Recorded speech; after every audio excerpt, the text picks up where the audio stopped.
Hello everybody, Mike from Southern California again. And today on the mic, we're going to be talking about fighting animes. We're going to kind of just go over like the general appeal of many of our favorite fighting animes, including Dragon Ball, Yu Yu Hakusho, Street Fighter 2V, Virtua Fighter, and many more. Hajime no Ippo. Many of these that we've seen over the years. So so exactly what is the appeal to a lot of these? Obviously the fighting action comes into play, yes, but a lot of times there's usually more. You look at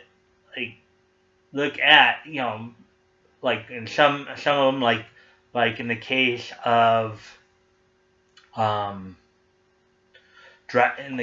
Dragon Ball, in the case of ones like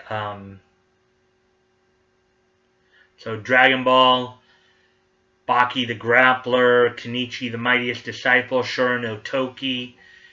Many of these where you have the protagonist, the main goal is to be better in the next fight than you were in the last fight.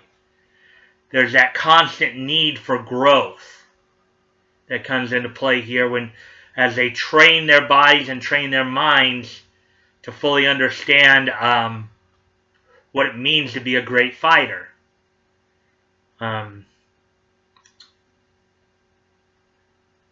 When you look, like for example, when you go through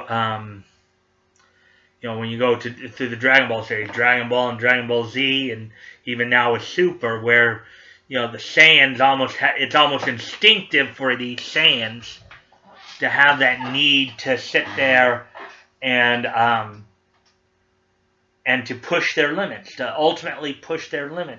In Super, we just saw recently that Goku reached kind of a level that only gods in that canon achieved.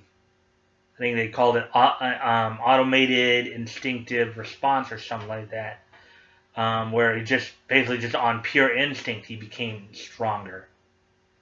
There's always that drive with a lot of martial artists.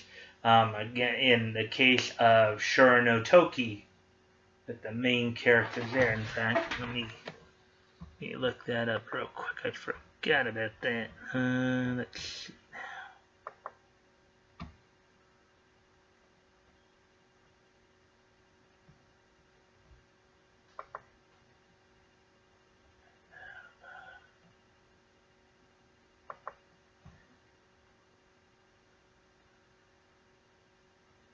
Needed.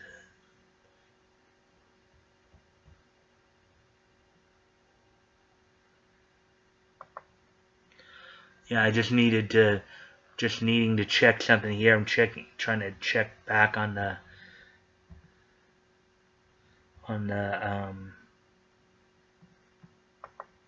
trying to check back on the character's name, as it were.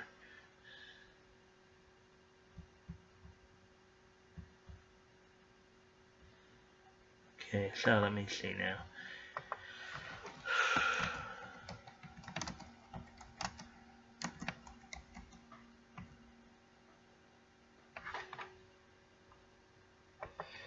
Sometimes called the Age of Chaos.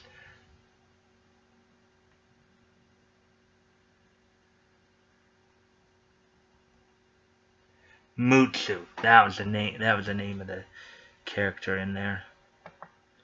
So yeah, so like in Shura no Toki, the Mutsu family, where they developed their own unarmed martial arts style that could even go up against many opponents, kind of a near omnipotent style of martial art, fictional, in which they looked at this family that developed this style that which would have them crossing paths of a great historical figure,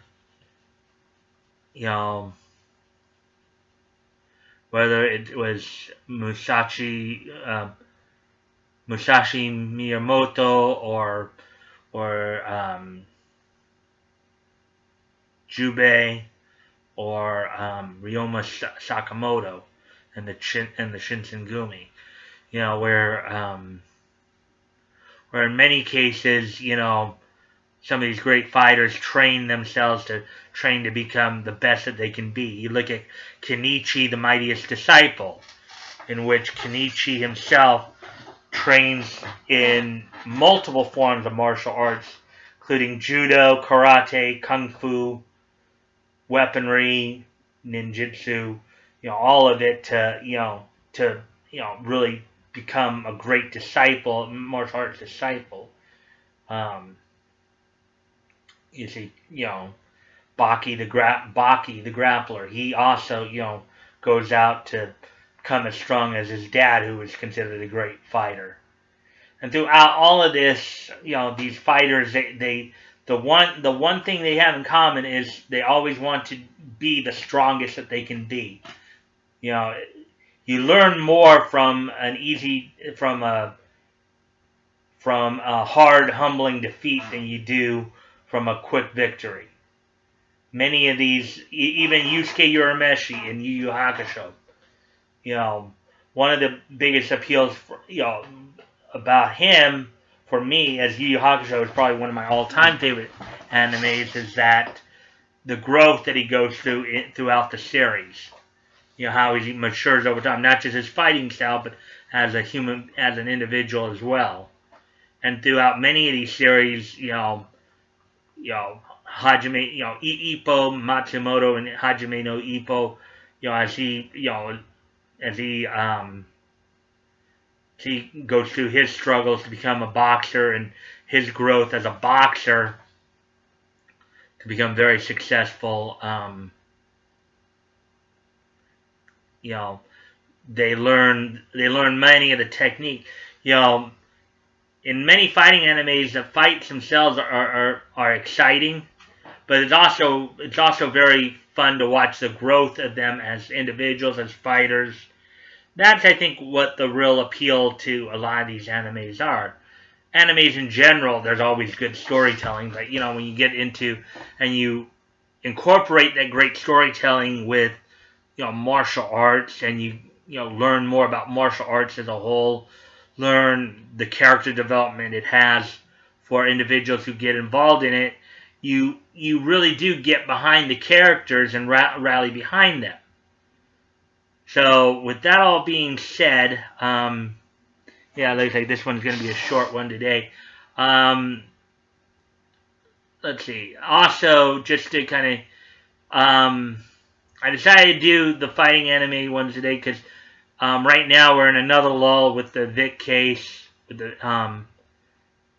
the next hearing date is scheduled for August 8th, where all 3 TCPA hearings are supposed to happen. But Nick was saying last night on his stream they may push that back due to the numerous motions to strike being filed by Ty Beard, Vic's attorney, as many of the affidavits, many of the TCPA filings by the defendants are based on hearsay or even outright lies.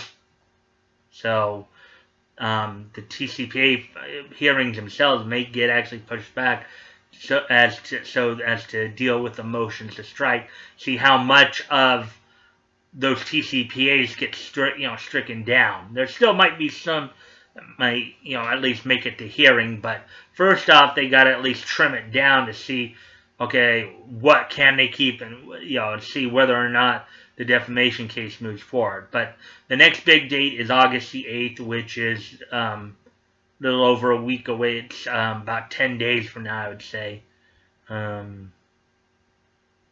So that's something to be looking forward to, and I'm sure Nick will talk about it. Nick won't be on tonight, according to him. He'll be back tomorrow night, so we'll hopefully get to hear some more about maybe some of the motions to strike that I think the only one left. Well, I think Ty may be working on the motions to strike for Monica and Ron's TCPA, as he's got a lot to go through, as well as Jamie's.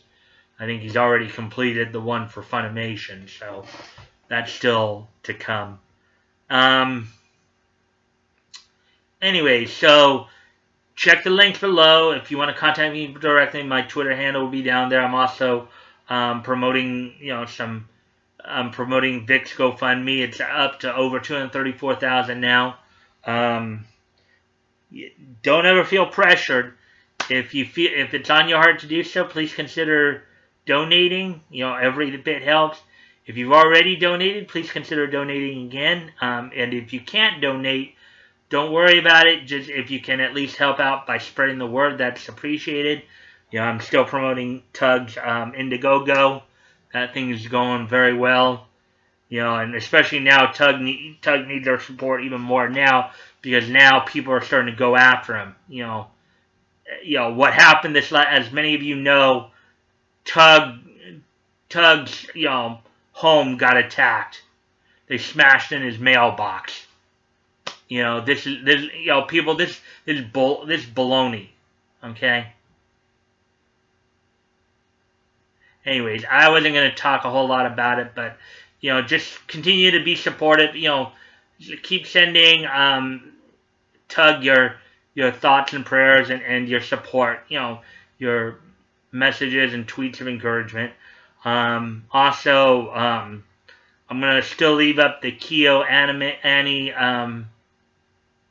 GoFundMe for a couple more days here. I'll probably take it down Wednesday night, as they have surpassed their goal. Every bit helps. It won't bring those who have passed on back, but it will help those who survived to make for a better day. So, anyways, and if you like this content, please consider liking, commenting, sharing, and subscribing. I always look forward to the back and forth, as long as, of course, it's civil. I've had a couple good conversations on my last video from Friday. I know it was a bit more controversial, but I think people need to understand some of the history and understand more context to certain things come about. So, with all that being said, guys, remember, you're on the mic, and let's keep the conversation going. And until tomorrow, I'll talk to y'all then. Bye.